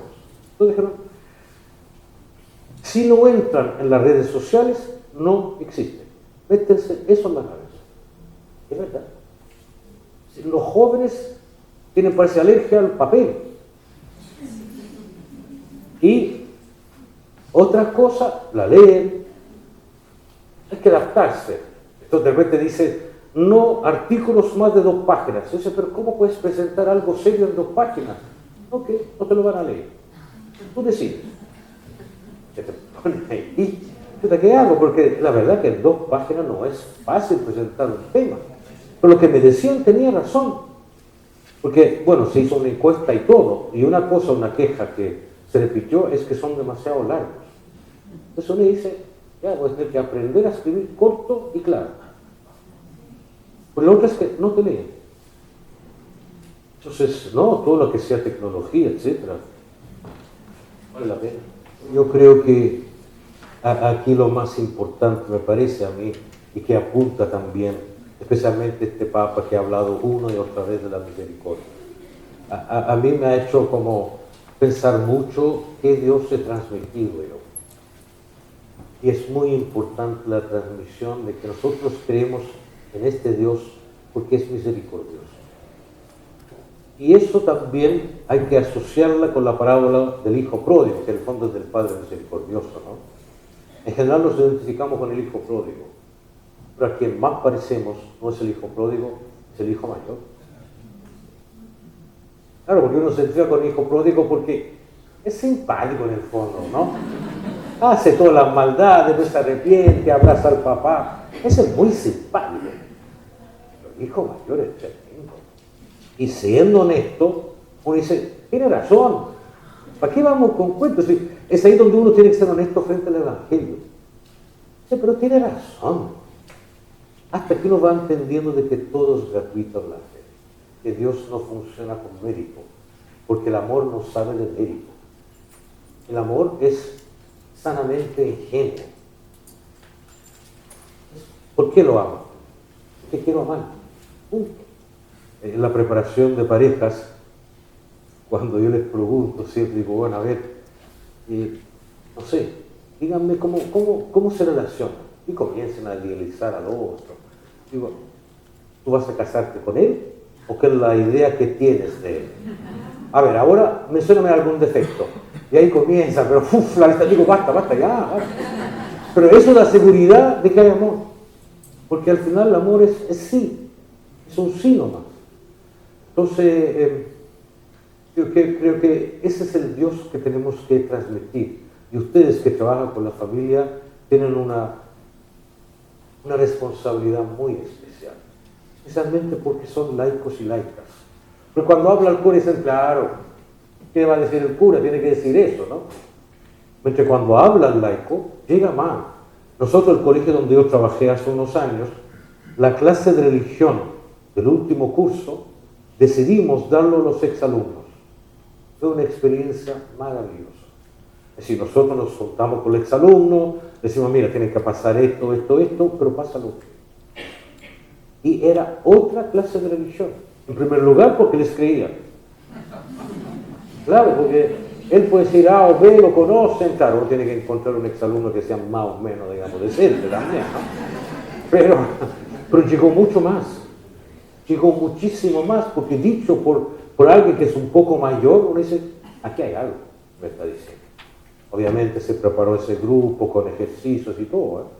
Y lo mismo acá. Juan Pablo II decía, es el tiempo de los laicos. Y es verdad.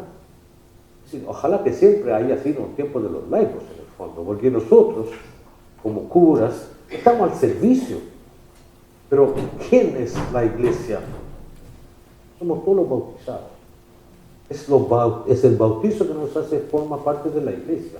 Ahora somos todos igual en dignidad, por supuesto que sí. Tenemos misiones distintas. Y la misión corresponde a los laicos también. Es decir que soy cristiano es un compromiso también. Un compromiso de la vida diaria más que otra cosa, ¿eh? Y después se extiende en las distintas pastorales.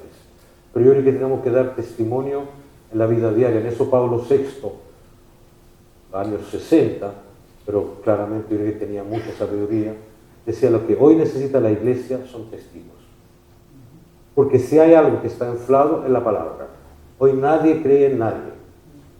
Porque todo el mundo usa buena palabra, pero la inflación no está tanto en el dinero, sino en la palabra. Hoy la palabra significa nada. Me acuerdo, antes la palabra era sagrada. Mi papá, me acuerdo, nunca escribió un contrato en su vida. Dice, pero papá, ¿qué? La palabra es sagrada. Y se cumplía la palabra.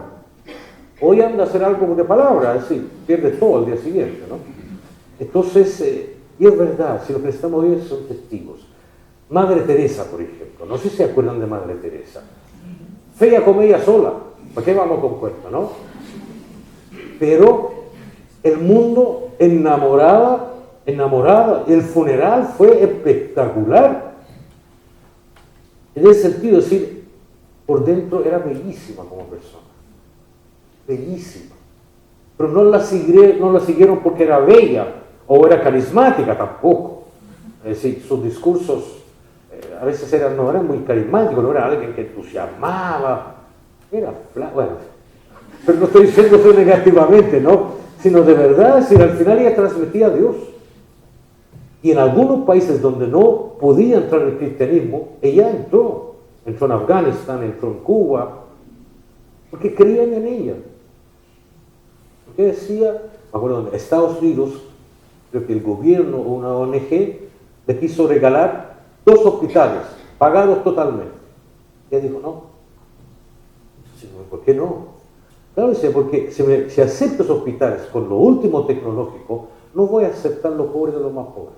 Al final voy a tener que, para sostener el edificio, voy a tener que pedir pagos. Entonces, se hace creíble. Yo creo que eso es lo que necesitamos en la iglesia, menos palabras y más hechos. Gracias.